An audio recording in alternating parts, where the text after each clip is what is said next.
Welcome to this complete explainer. You know, if you're a focused learner looking to truly master the art of indoor horticulture, you've landed in the exact right place today. We are tackling a houseplant that is famous for being incredibly beautiful, but let's be honest, it's also notorious for being a little bit of a diva. Yep, we're talking about the Maranta leuconeura, better known as the prayer plant.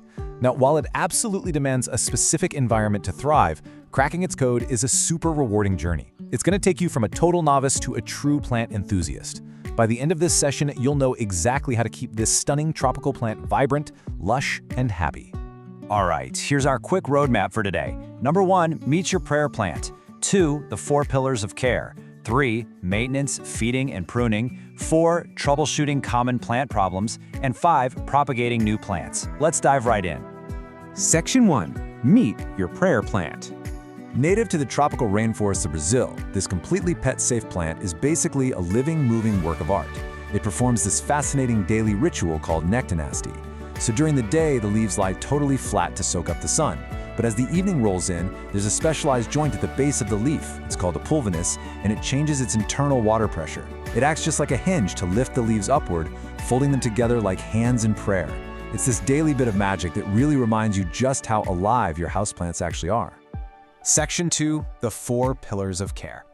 Look, to keep this tropical native not just alive, but actually thriving in your living room, you have to nail a few absolute non-negotiable environments. First up is light, and you need to think about the rule of contrast here. You want to replicate the dappled light of a forest floor.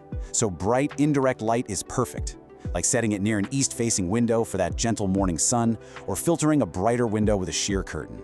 What you absolutely must avoid at all costs are harsh, direct sunbeams. They will literally scorch that beautiful foliage right off, turning it faded and crispy. On the flip side, shoving it in a really dark corner is just going to make it lose its vibrant colors and get all leggy and stretched out. Filtered light is your sweet spot.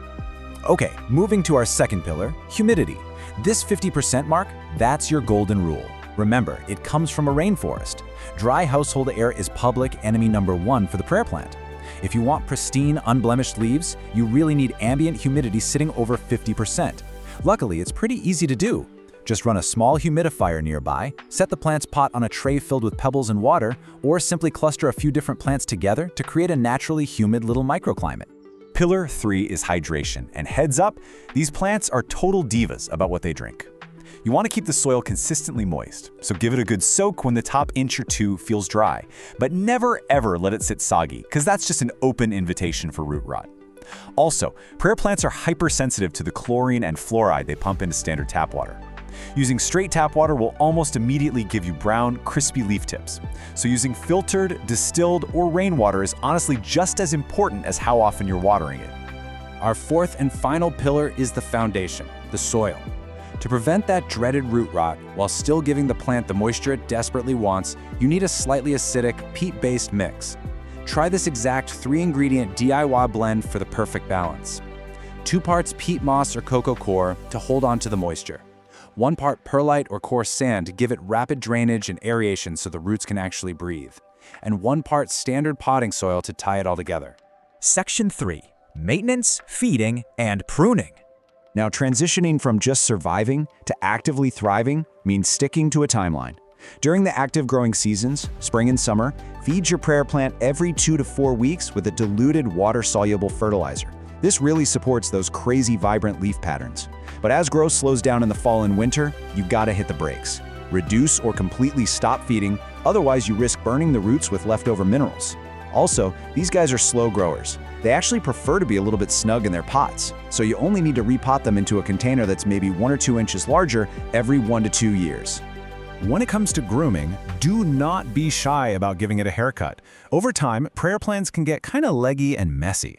Making clean cuts right above a leaf node, which is just that little bump on the stem where the leaf pops out, is super beneficial.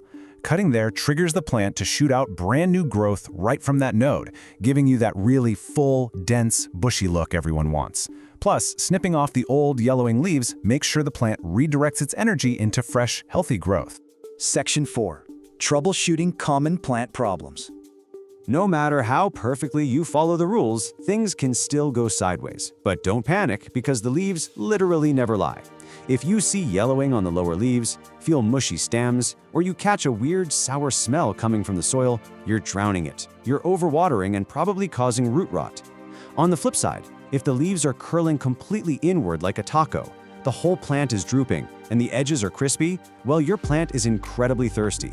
It's actively curling up to conserve whatever tiny bit of moisture it has left. Check that topsoil immediately and fix your watering routine. While they're generally pretty robust, a stressed-out plant is a magnet for unwanted guests. Keep a close eye out for these 4 common pests. Spider mites are the biggest threat for sure. They absolutely thrive in the dry air that your plant hates, and they leave this fine, dusty webbing under the leaves. Mealybugs hide in the little crevices and look like tiny masses of white cotton. Fungus gnats will literally hover around your pot if the soil is too wet, and aphids tend to cluster up on the tender new shoots. If you spot any of these invaders, isolate your plant right away and treat the leaves directly with insecticidal soap or neem oil. But out of everything we've talked about, the absolute #1 complaint plant owners have is finding brown, crispy edges on otherwise perfectly healthy leaves. Let's make this crystal clear. This is almost always a strict warning sign that your ambient humidity is too low or you have a buildup of fluoride and chlorine from your tap water.